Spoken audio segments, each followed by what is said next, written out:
Does truth exist? Because you have faith, does that make this book true? Does God exist? So when someone says there is no truth, if you apply the claim to itself, what should you say? Is that true?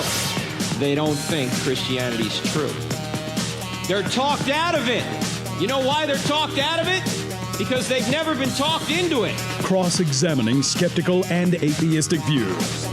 Welcome to Cross-Examine with Dr. Frank Turek.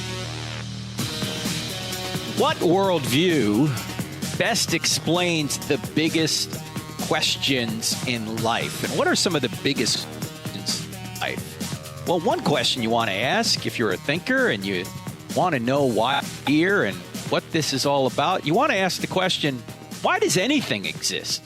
Why is there a universe? Does God exist? And if so, what kind of God? And if there is no God, why is there something rather than nothing? That question was brought up by the philosopher Leibniz many years ago. Seems to be a good question. If there is no God, why does anything exist? Why is there something rather than nothing? And do you have to investigate every religion or philosophy to discover which one, if any, are true? Why is the universe so orderly? And where did the laws of nature come from?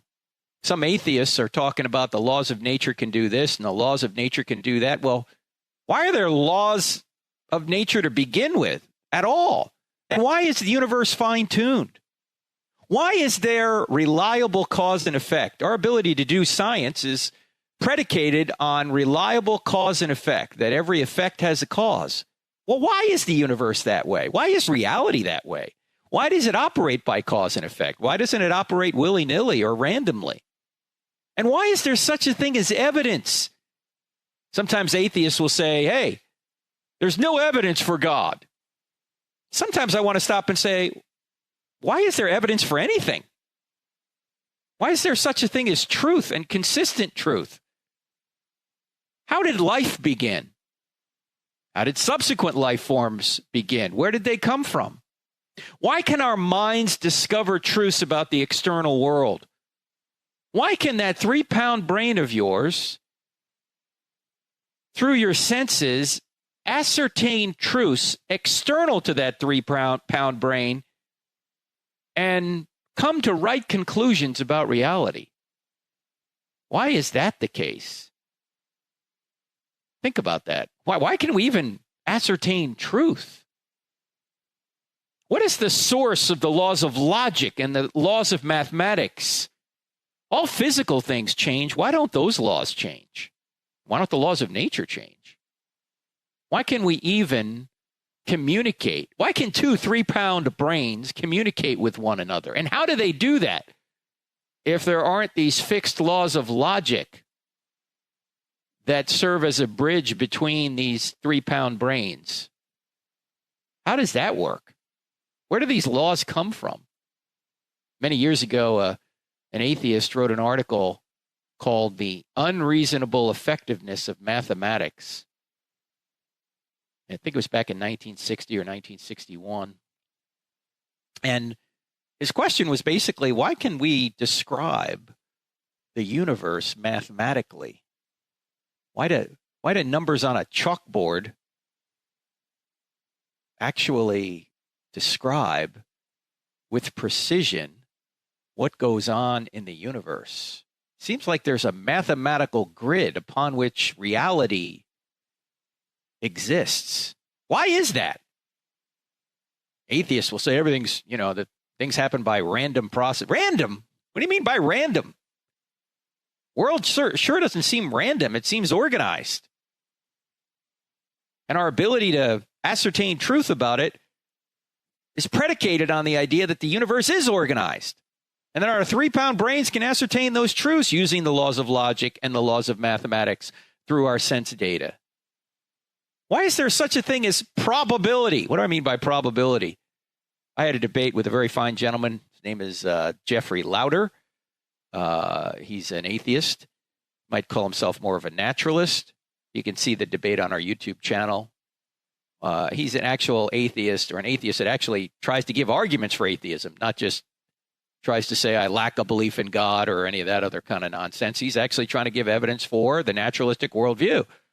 And one of the things he does is he uses probability theory. Well, my question is, why is there such a thing as probability?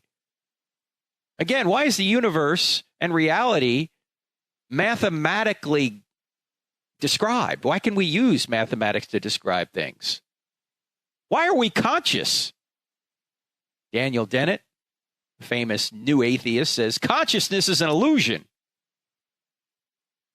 I wonder if he was conscious when he said that. And how do you describe consciousness, or how do you explain consciousness from a materialistic perspective? Really hard to do. Are we to believe that every one of our thoughts is completely the result of materials, and our consciousness is completely the result of materials?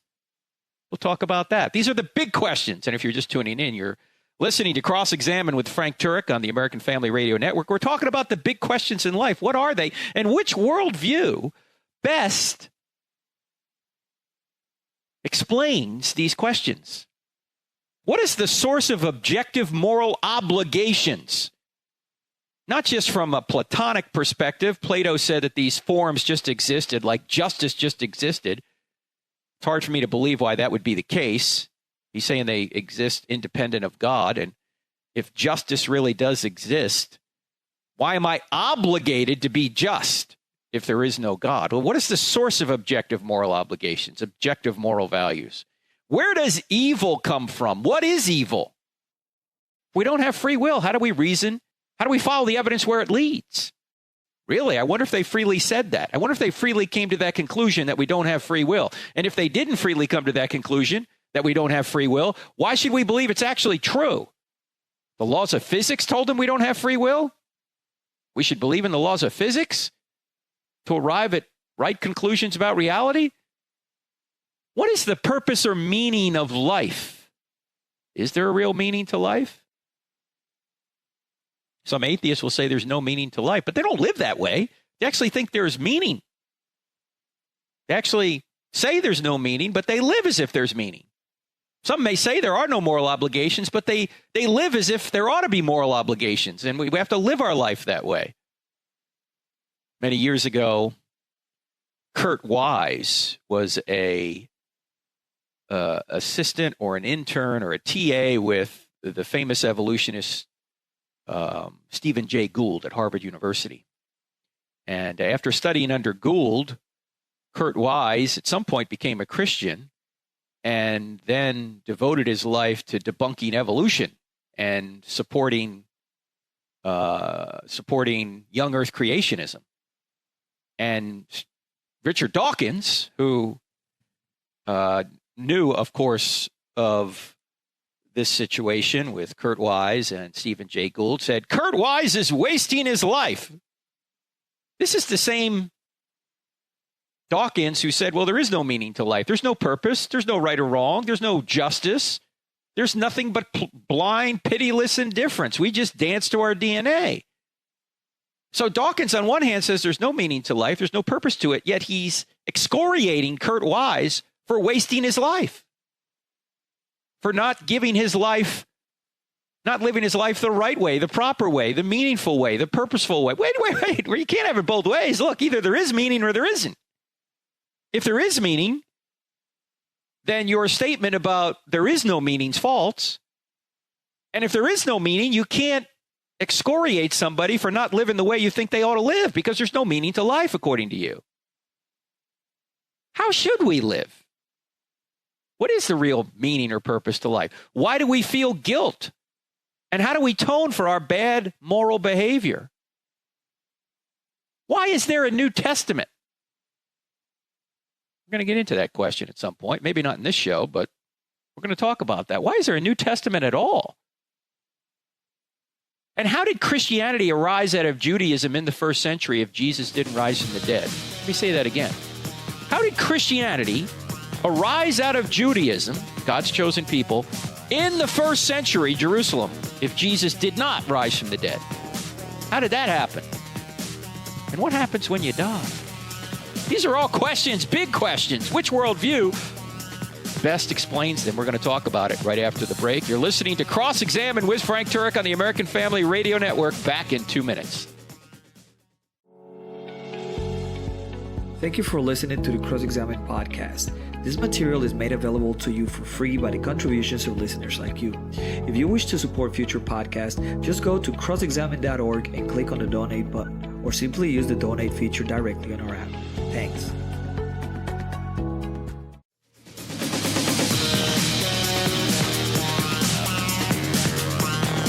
If you're low on the FM dial, looking for National Public Radio, go no further. We're actually going to tell you the truth here. That's our intent anyway. You're listening to Cross-Examined with Frank Turek on the American Family Radio Network.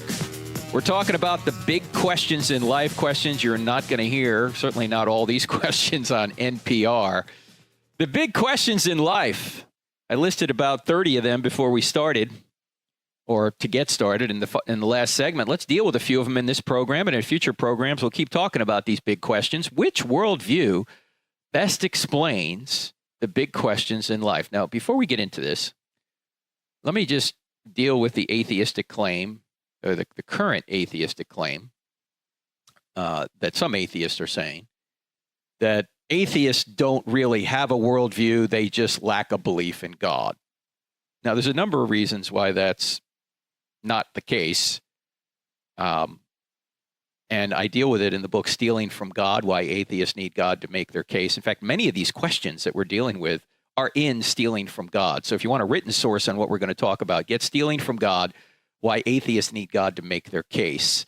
There's also a DVD set, by the way, from our TV program that you can go, if you click on crossexamine.org and click on store, you'll see scores of DVD sets, but the one on Stealing from God goes through the book and gives the high points of the book. So if you'd rather watch it via video, you can get that. You can also get workbooks that go through it, so you can teach it to your Sunday school class. You can take an online course in Stealing from God if you want. It's all up there at crossexamine.org. Anyway, when atheists say that we just lack a belief in God, they may truly believe that, but if you drill down a little bit, you'll realize that's not the case at all. Because if you say you just lack a belief in God, you're really not saying anything about reality. You're just saying something about your psychological state. I mean, if atheism is merely a lack of belief in God, then atheism is just a claim about the atheist state of mind. It's not really a claim about God's existence. The atheist is just saying, look, I'm not psychologically convinced that God exists. Well, my response to that is, well, so what? That offers no evidence for or against God. I mean, most people lack a belief in unguided evolution, yet no atheist would say that shows that evolution is false. So if you're just going to say you lack a belief in God, you're just saying I'm psychologically not convinced that God exists. Okay, fine. You might not psychologically be convinced, but I am. So what does that prove? We got to start talking about what's really out there. We've got to start talking about evidence for or against God. You say, well, you can't prove a universal negative. Well, we're not trying to prove a universal negative. If you're an atheist, you're just trying to say the evidence more lines up with the fact that this universe doesn't need a God. And it turns out that that's what atheists try and do. While they say they lack a belief in God, on the other hand, they're saying they have positive beliefs to explain this universe absent of God. So, in other words, they're continually trying to offer supposed alternatives to God. They write books saying that God is out of a job because, quantum theory, that the universe could come from a quantum vacuum. They never, of course, explain where the quantum vacuum came from.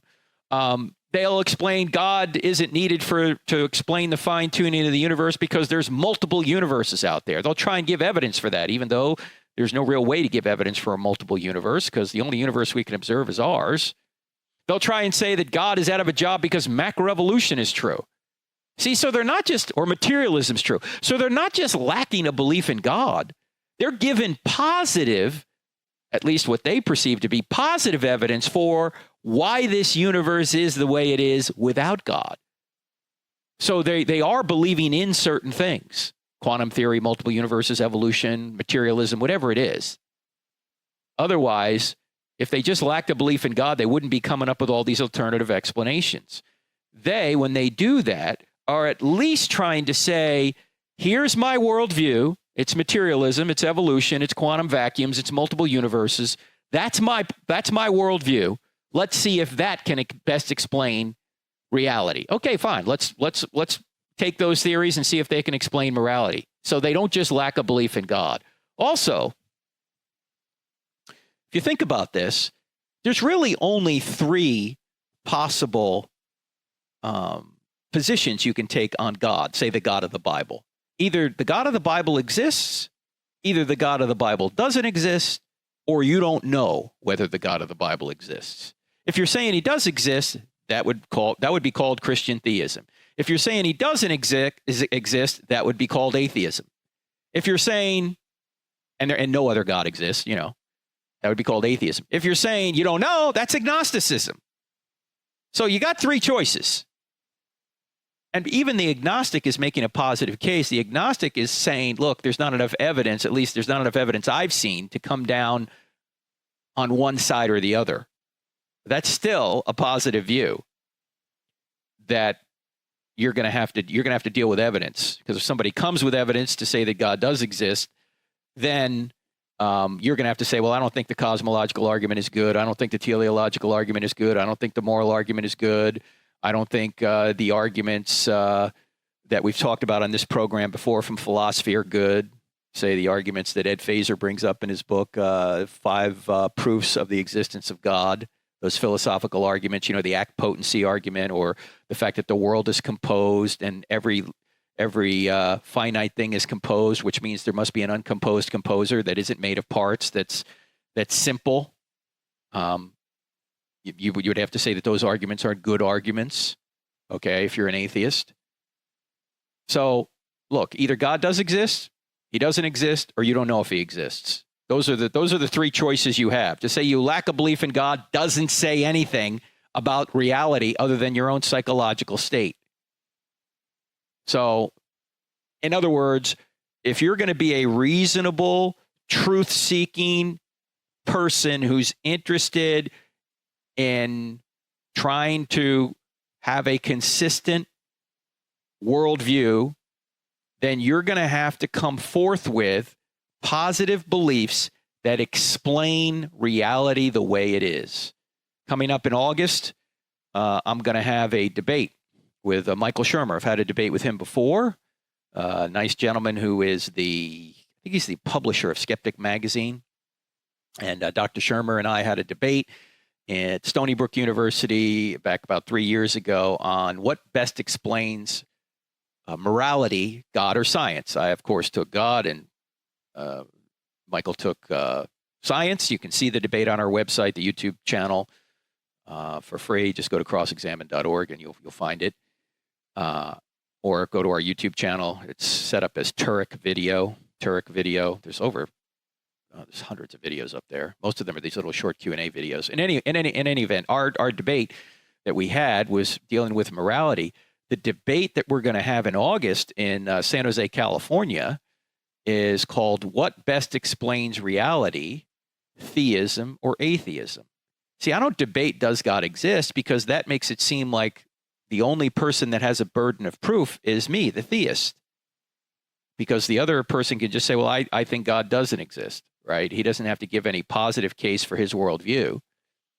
But if you put the debate, what best explains reality, theism or atheism, then the atheist has to come forth with arguments to explain why reality is the way it is without a being called God. And so we're going to have that debate. Those are the debates I've had with most atheists.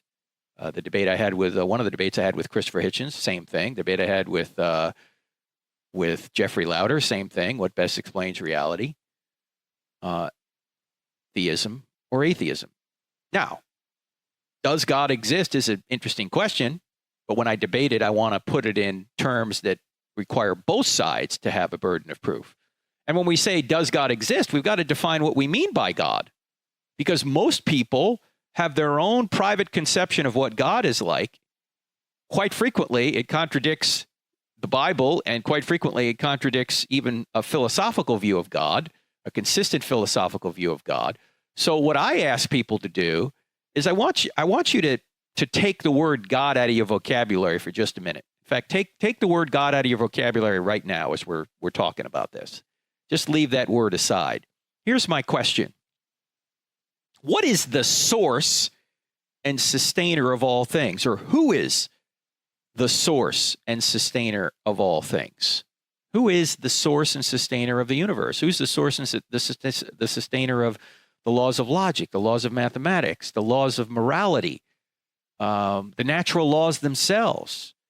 Who's the source and sustainer of life? Who's the source and sustainer of the natural laws that are so consistent and persistent? This is the question that we're trying to answer when we're trying to see what the attributes of God are.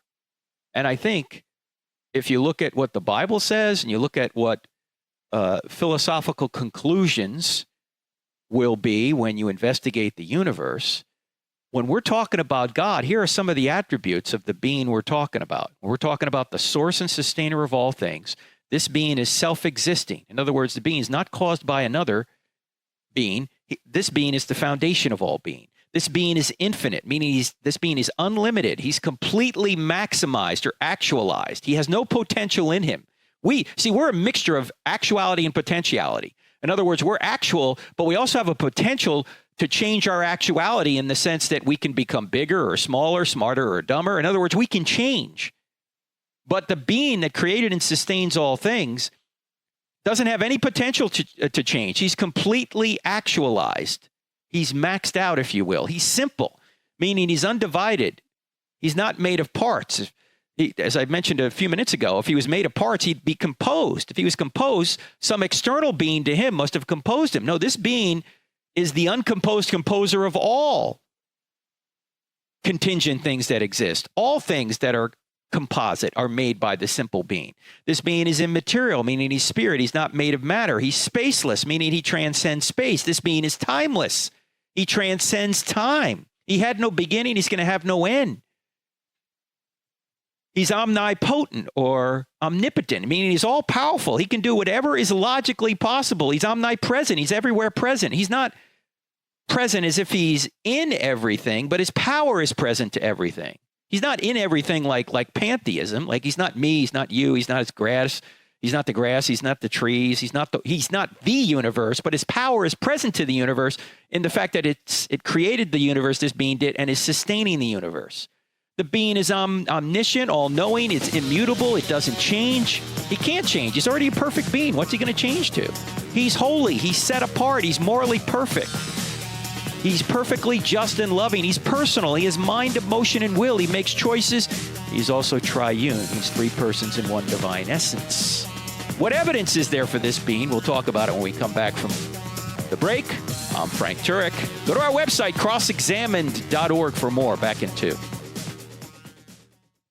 College campuses are hostile to the Christian faith, and 3 out of 4 young people walk away from the church once they go to college.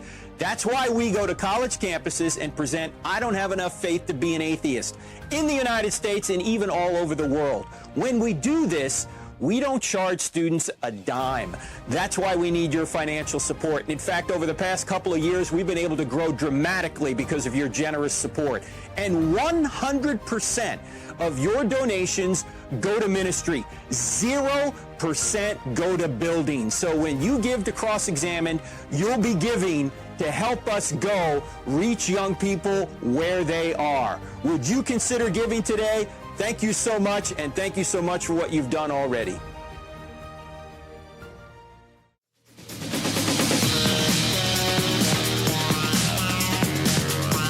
A couple of places you need to know about if you don't know about them already, friends. One is Summit. Summit.org. Summit is a place you can send your teenager, your high schooler or your college student to learn more about Christian apologetics and the Christian worldview. I teach at Summit several times a summer. Many other philosophers and apologists do. The main campus is out in Manitou Springs, Colorado, but there's a campus in Jackson, Tennessee, and also one in Pennsylvania that you can go to. But you need to sign up quickly because the summer is rapidly, it's approaching, but it's actually The summer's already started at Summit. There's been several sessions already, and they go through August. So if you want to send your son or your daughter to a 2-week program that just is a wonderful indoctrination in a good way into the truth of Christianity and the philosophical and evidentiary support for that worldview, go to Summit. Also, Impact 360 is another great ministry down just about an hour and 15 minutes south of Atlanta, Georgia, in Pine Mountain, Georgia. They do a summer program as well, and they do a complete gap year program from September to May. So students out of high school, before they go to college, if they want to get really grounded in the truth, they go to Impact 360, a beautiful campus down there, partially funded by Chick-fil-A, actually mostly funded by Chick-fil-A. So we know they have delicious food as well. So check out Impact 360. Check out their website for more on there. My friend Jonathan Morrow is down there helping to run Impact 360. Those two ministries, outside of our ministry, crossexamine.org, are places you can certainly go to get more of this information on why Christianity is true and how to defend it. So check out those two ministries, particularly this summer. Summit.org, and Impact 360. All right, let's go back to our discussion. We're talking about the big questions in life. And one of the questions is, does God exist and what kind of God? And I just went through the attributes of the biblical God, why that being actually exists. And I mentioned earlier, if there is no God, why is there something rather than nothing is the question that everyone needs to answer. Now, some may say, well, you're saying that God exists. Well, who made God? We always get that question. Well, obviously, the answer to that question, when people ask it, is they're not thinking about God in the terms I mentioned before the break, and that is, who is the source and sustainer of all things? Who is the uncaused first cause? Who is the unmoved mover, as Aristotle would say? There has to be something that just has existed from all eternity. Otherwise, nothing would exist. That's why the question, if there is no God, why is there something rather than nothing, is a great question. Because some might say, well, the universe has always existed, but the evidence shows it hasn't. The universe hasn't always existed. It had a beginning. So there must be something that transcends the universe, that created the universe. There must be something, if space, matter, and time had a beginning, something that's spaceless, timeless, and immaterial, who's also powerful, personal, and intelligent in order to create this universe. Well, those are the attributes that we would call God, the source and sustainer of all things. In other words, at the end of the day, there's only two possible answers to the question, why does anything exist? Either the grounding of everything that exists is matter, or the grounding of everything that exists is mind. Now, we know it can't be matter. Why? A number of reasons. Number one, matter had a beginning. If matter had a beginning, there must be something immaterial that brought it into existence. Number two, matter is composed. Matter is composed of parts, and all things that are made of parts are composed. So there must be something uncomposed, not made of matter, immaterial, that brought it into existence. Three, things are designed. They at least appear to be designed. And there's intelligence behind the universe. There's structure. There's orderliness all around us. And we wouldn't even be able to do science unless there was orderliness all around us. So there must be a source of order. There must be an intelligence out there. Those are just three reasons why the ultimate foundation of all things is a mind, something immaterial and intelligent rather than matter, which is not intelligent and is composed. So either mind came from matter or matter came from mind. At the end of the day, those are the only two worldviews. And as I've said before, there's really only two religions. You can worship the creator or you can worship some aspect of the creation. And unfortunately, many of us are worshiping some aspect of the creation. Could even be another person. Could be nature. It could be something in the world that we put as our ultimate commitment. But in reality, our ultimate commitment should be to the Creator. And Paul talks about this. The Apostle Paul talks about this in Romans chapter 1. And he says, look, everybody intuitively knows that there must be a creator God out there just by the creation. We know there's got to be a cause for this effect, in other words. We reason from effect back to cause. There's a creation, there must be a creator. And we go from the effect back to cause. That's what scientists do. They look for an effect, they have an effect, and they look back and they say, well, what caused this effect? That's what scientists do. They're trying to discover what caused a particular effect. We see an effect known as creation. We know there must be a creator. We have a moral law written on our hearts. We know there must be a moral law giver. So when someone asks who made God, the answer is no one, because he is the unmade maker. He's the uncreated creator. You can't get behind him. He is the ground of all being.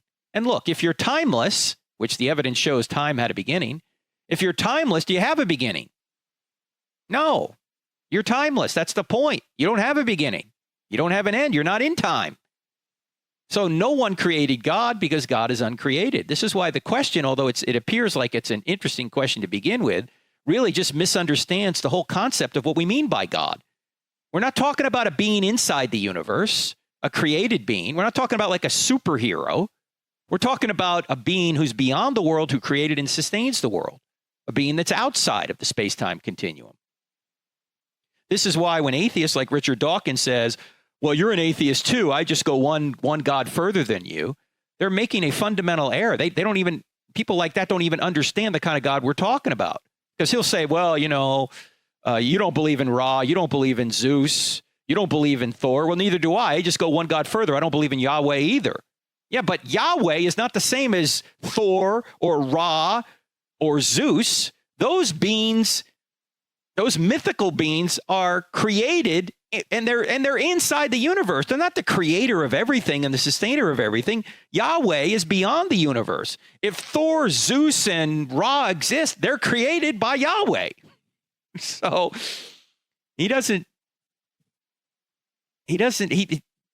people like that they're creating a caricature or a straw man and then knocking the straw man over, trying to say, well, your God is just like Thor. No. Our God transcends all that. So the point here is that you're down to two choices, either mind or matter. And matter doesn't work. So mind is the ultimate cause. Now, which mind? And the question now is, do you have to investigate every religion to discover which one, if any, are true? Sometimes I'll get this question. Well, have you read all the Vedas? Have you investigated every world religion to discover whether or not it's true? Well, you don't necessarily have to. Why? Because if theism is true, then all non-theisms are false. And last I checked, there's only 3 major theisms out there: Judaism, Christianity, and Islam. Oh, yeah, you might say there's some other minor ones. Okay, well, you can investigate those too. But the 3 big ones are Judaism, Christianity, and Islam. And if you have good evidence to show that theism is true, then any non-theistic worldview has to be false. Now, I'm not saying that everything a non-theistic worldview teaches is false. I'm saying when it comes to the existence and nature of God, they have that wrong. And that's a pretty big deal, okay? So, what are some non-theistic worldviews? Well, there's several out there. Hinduism, Buddhism, Mormonism. Mormonism? What? Frank, what are you talking about? I have Mormon neighbors. They're very nice. They're like Christians, aren't they? Well, they're very nice. There's no question about that. But that doesn't mean they're Christians, because actually Mormons are polytheists. Yeah, they believe that as man is, God once was, and that one day you're going to become, if you're a Mormon, you're going to become a god of your own universe. In other words, they believe in many gods, not one. There's a lot of other differences as well. In fact, there's a new book out, and maybe I'll have the authors on here at some point. I just got the book in the mail. It's called Sharing the Good News with Mormons by Eric Johnson and my friend Sean McDowell. So you may want to check out that if you have people coming to your door. This is a good book, at least to start with. Well, it's actually an edited book that has articles from several different people in it, including our friend J. Warner Wallace, because his whole one side of his family is LDS, Mormons. And so he's very very familiar with what they believe and how to interact with them.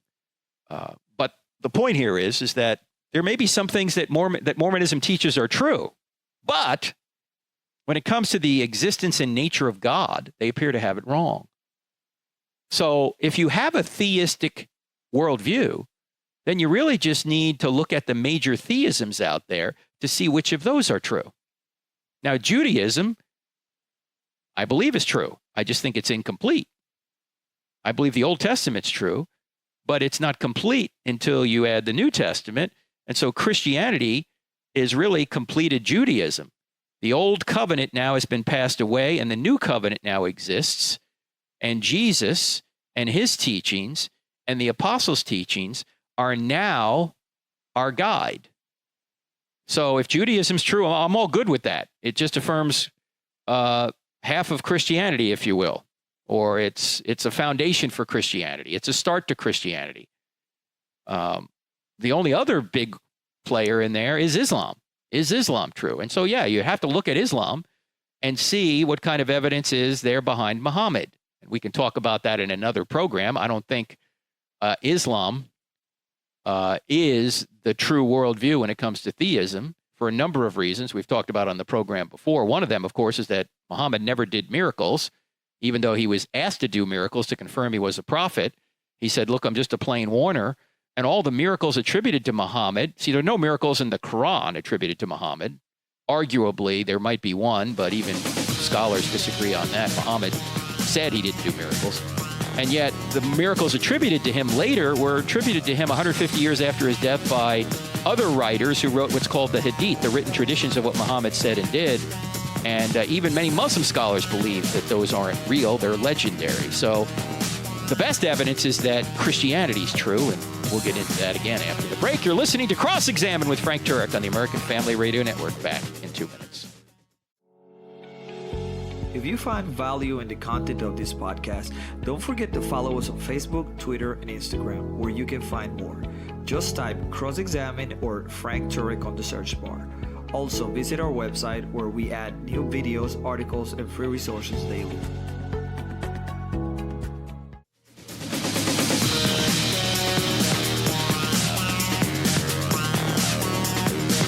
If you have not signed up for our Facebook pages, please do. Crossexamined.org is one of them, and Dr. Frank Turek is another one. We're doing a lot of Facebook Live. My colleague, Jorge Gil, who not only is brilliant in English, but also brilliant in Spanish, is putting up some live events on our Facebook pages that you can watch.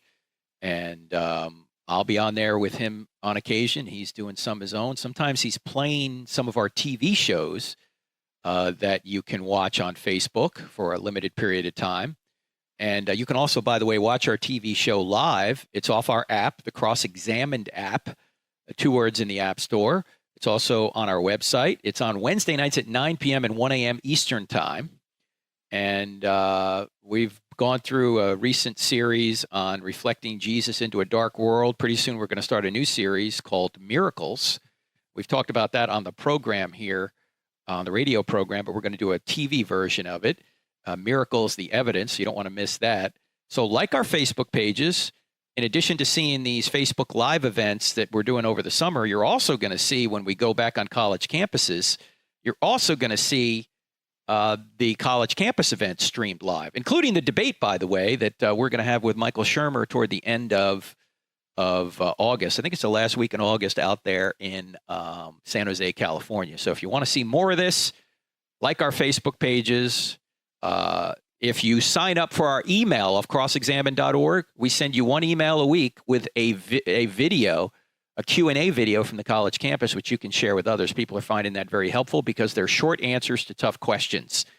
So the answers are normally from 2 to 7 minutes, these short little videos, which you can share with others. So just go to our website, crossexamine.org, click on and subscribe, and you'll get one email a week from us. We don't sell your email address to anyone. We don't give it to anyone.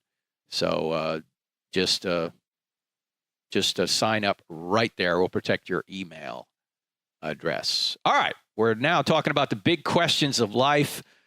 why does anything exist? What kind of God? We've talked about if God exists. Why is there, if there is no God, why is there something rather than nothing? Do you have to investigate every religion to discover which one is, if any, are true? No. You've just got to see if theism's true. If theism's true, then go and investigate the theisms and see which one of them are true. Another question that's a big question is, why is the universe so orderly, and where did the laws of nature come from? Yeah, where did those laws come from? In fact, as I spell out in the book Stealing from God, there was an article, a column, put in the New York Times by a agnostic astronomer, by then a cosmologist, respected cosmologist, by the name of Paul Davies. He teaches at the University of Arizona. He's written several books. And the column that he put in the New York Times, this is about 10 years ago now, it's called Taking Science on Faith. And here's what Davies wrote. He said, all science proceeds on the assumption that nature is ordered in a rational and intelligible way. You couldn't be a scientist if you thought the universe was a meaningless jumble of odds and ends, haphazardly juxtaposed. And he went on to say that scientists take these orderly laws of physics on faith. That was his word. And that those laws are, quote, all expressed as tidy mathematical relationships, unquote. And then he asked a question that he's not supposed to ask as a scientist, particularly a naturalist or somebody who's not a believer. Here's the question. He said, but where do these laws come from? And why do they have the form they do? And he said all that led to basically to charges of, my word, not his word, blasphemy. He said immediately following his column, he said that his email box was, quote, overflowing with vitriol. Now, you might ask the question, why? I mean, why did his atheistic and agnostic colleagues not like the fact that Davies equated science and religion in any way? Why didn't they like that? Well, I think they misunderstood him. Davies was not saying that the methods or effectiveness of science and religion are the same. He was only saying that both science and monotheism rest on unexplained starting points that he insists are taken on faith. For monotheism, the starting point is an unexplained God. For science, the starting point is the unexplained laws of nature. Now, I actually think that you can give evidence for God. I don't think he's unexplained, as we've talked about. And I think God, this spaceless, timeless, immaterial, powerful, moral, personal, intelligent sustainer and creator of all things, or creator and sustainer of all things, I think that being can explain why there are laws. In fact, where do laws come from? They come from lawgivers. But Davies is pointing out that the scientific community just takes those laws on faith. People like, Peter Atkins. Yeah, Peter Atkins, who just debated Hugh Ross on Justin Brierley's Unbelievable podcast. If you haven't listened to the Unbelievable podcast, it's worth listening to. Just look up Unbelievable. They actually have an app now. That's one of the podcasts I listen to. And what Justin does is he brings normally a Christian and an atheist on his program, and they have a little bit of a debate, a friendly debate. I've been on the show a couple times. It originates over in the UK, and Peter Atkins, just in this debate with Hugh Ross, was just basically assuming that these laws of physics exist. And there's no explanation. In fact, that was the title of the debate. Where do the laws of nature come from? He just assumes they exist. Well, why? Why do they just exist? They seem to be orderly. They seem to be the product of a mind. Now, Davies got some responses, as I say, mostly vitriolic from his scientific community friends. Here's what he said. And by the way, this is, if you want to read about this, it's in the book Stealing from God. Here's what Davies said. He said, over the years, I've often asked my physicist colleagues why the laws of physics are the way they are. He said the answers vary from, that's not a scientific question, to nobody knows. He says the favorite reply is, there is no reason. They are what they are. They just are. There's just no reason, he says. Or there's no reason that his colleagues have for these laws of nature. And he thinks it's anti-rational, and it makes a mockery of science to say that this ordered and rational universe exists as a brute fact reasonlessly, he writes. He wrote, "Can the mighty edifice of physical order we perceive in the world about us ultimately be rooted in reasonless absurdity? If so, then nature is a fiendishly clever bit of trickery, meaninglessness and absurdity somehow masquerading as ingenious order and rationality," unquote. Exactly. Davies has it right, and he's not a believer. I mean, how is it that a highly ordered and rational universe came from complete disorder and irrationality? Both atheists and theists have to answer that question. They have to answer, how is a highly ordered and rational universe? How did it come from complete disorder and irrationality? Atheists are going to say it did. Theists are going to say it didn't. And theists are going to say, here's why. Because the ultimate grounding of the universe is intelligence, a mind. We don't have complete disorder and irrationality. We have order. We have reason. We have rationality. These things are better explained by a uncreated, self-existing mind that created and sustains it all. Now, Davies isn't going that far. After all, he's an agnostic. He's trying to find some kind of cause for this inside the universe, which is to me completely missing the point. The question is, why is the entire universe that way? But at least he's raising the question. He's raising the question that atheists don't want to deal with, because there is no answer from an atheistic perspective. There is no answer to why the universe is orderly. The laws of physics are just the way they are. Not only from a fine-tuned perspective, but why are there laws at all? And why are they so precise and consistent? You know, all physical things change. Why don't the laws governing physical things change? And why are there laws at all? These are questions that are best answered if we're trying to find what worldview best explains this. It's certainly not best explained by atheism. It's better explained by theism. And you say, well, how do you know which theism? And how do you know it's the Christian God? Or why is it, maybe it's just a deistic God who set it up that way. How do you know it's the Christian God? And my answer is, we don't yet. We haven't done enough research. You don't get all the way to the Christian God by one argument. All you're saying is, at this point, is that the laws of nature, the orderliness of nature, are better explained by a God like the Christian God. But we haven't proved Christianity yet. All we've shown is that it could be the God of the Bible. Maybe it's the God of the Quran, or maybe it's just a deistic God, or maybe it's just the God of the Old Testament, or some other theistic God. All we're saying here is that it seems to be that the better grounding for, the better source for the laws of nature and the orderly universe is a being like God, rather than no cause, which atheists want to bring forth. They're going to say it's just there without any rationality. Well, rationality arose from irrationality. Order arose from chaos. That goes against everything we know from science and philosophy.